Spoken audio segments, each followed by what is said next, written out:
இப்படி ஒரு time tiffin பாக்ஸுக்கு செஞ்சு கொடுத்து பாருங்கள். அப்புறம் உங்கள் பசங்க கொஞ்சம் கூட மீதி இல்லாமல் சாப்பிட்டுட்டு வருவாங்க.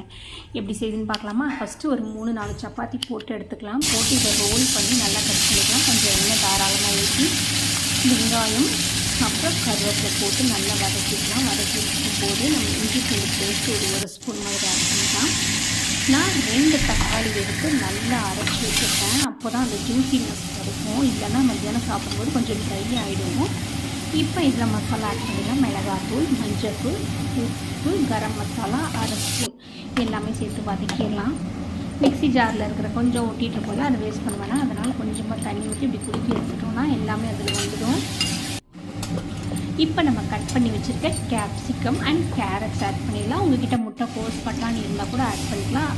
பீன்ஸ் இருந்தாலும் ஆட் பண்ணிக்கலாம். ரொம்ப ஹெல்த்தியர் வெர்ஷன். இதெல்லாம் வந்துட்டு வேகிறதுக்கு கொஞ்சம் டைம் கொடுக்கலாம், ஒரு 5 மினிட்ஸ் மாதிரி. அதுக்கப்புறம் நம்ம கட் பண்ணி வச்சுருக்க சப்பாத்தி நூடுல்ஸ் ஆட் பண்ணி ஒரு கை நிறைய கொத்தமல்லி போட்டு எடுத்துக்கலாம். பன்னீர் டிக்காவும் சப்பாத்தி நூடுல்ஸும் தான் இன்றைக்கி லஞ்ச்.